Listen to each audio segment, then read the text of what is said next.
what are going to be some good skills, some good traits to have that you should develop becoming an HVAC technician? You can be the best tech in the world, you can know systems inside and out, how to diagnose it, but if you can't communicate, that is a skill set that is going to put you above and beyond everyone else.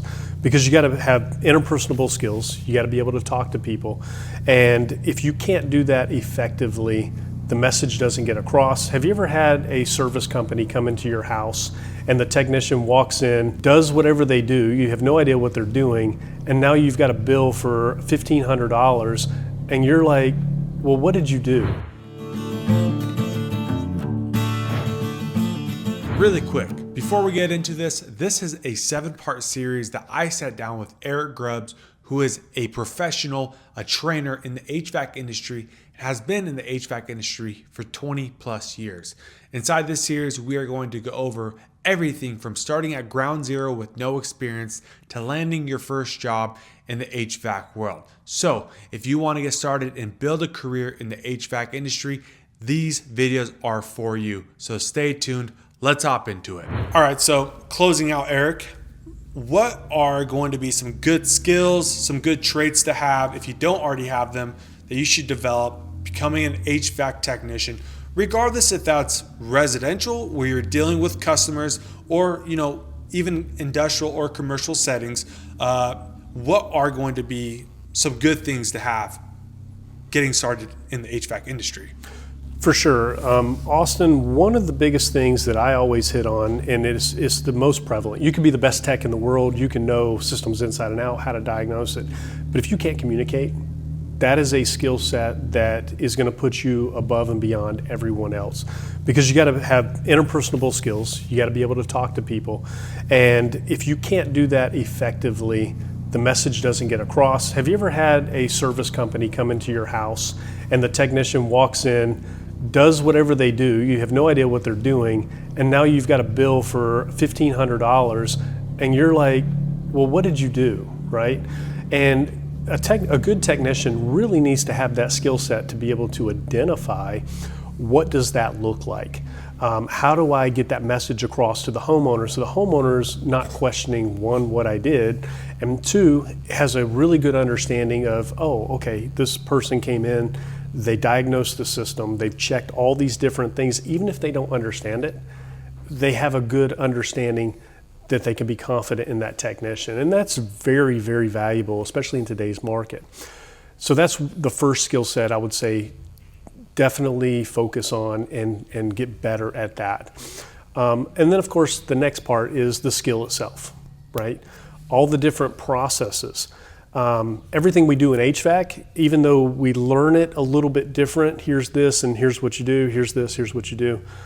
We want to be able to take that and really define what is my process. If I walk into a homeowner's home or I walk into a facility, what's my first step? What's my first go-to? I just need to know, what does that look like? And either your company may have some type of outline, and if they do, great. How can you improve upon it? How can you make that process better? How can you make it more efficient? Because if you don't have a process and you just go in blind and you're checking all kinds of different stuff, you're going to spend a lot of time doing things that may not necessarily be necessary. So we want to be able to hone in on those skills so that you have a step-by-step process going in, and it doesn't matter what the call is. I teach, hey, I'm going to teach you how to do a system check. Even if you do service, do the same check. Because typically during the process, you're going to find a problem if there's a problem with that system.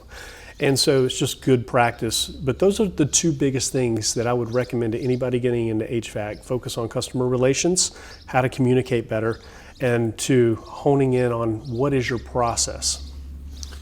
Okay, so talking about communication and people skills, right? I've talked about in the previous episodes of this little course. If I don't have people skills, is there any way you recommend that I can work on bettering my people skills? Okay, because there's things I've heard of, if you're not an extrovert, hey, it's pretty easy. You can talk to random people. You can go to the grocery store. I'm going to make it a goal to have at least conversation with 3 people in the grocery store. Now, hey, how are you? Like, hey, I see that you're checking out this and this. What are you making for dinner tonight? And having those sort of skills. Is there any other way that you could recommend to build people's skills without actually, I guess, obviously with time and experience in the HVAC industry, dealing with customers, you will get those skills, right? But is there anything you could do before then or while you're doing it to better your people's skills? Absolutely, Austin. So a couple different ways that a technician can better hone in on those skills to be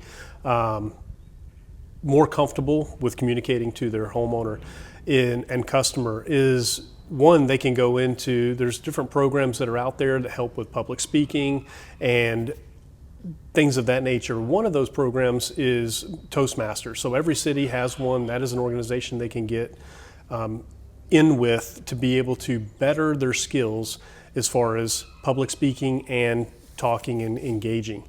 I know you had mentioned about, just randomly going and talking to different people out there on the street, and that's a great tactic to be able to use it. But there's also a skill to that. One of those skills is asking open-ended questions. Get used to asking questions where it's not a yes or no. The person you're asking the question to really has to explain what that is. And one, being uncomfortable. Everything that we do is uncomfortable. And you've got to get to a point to realize that being uncomfortable is going to help you grow. So we definitely want to take advantage of that uncomfortableness and then just getting better and getting more comfortable with that. Well, Eric, awesome, man. You have provided a ton of knowledge and education for those of you who have been watching this series, getting started in the HVAC world. Really appreciate your time and allowing me to come back and do another series of videos to help train the next generation of HVAC technicians. And hopefully in the future, we'll be able to get to more nitty gritty, learning about the different equipment and tools and things used in the HVAC industry. That way people can get more knowledge and be able to visually see what you're talking about and what you're training. So really appreciate your time, Eric. Awesome. Thank you so much for having me again. Appreciate it.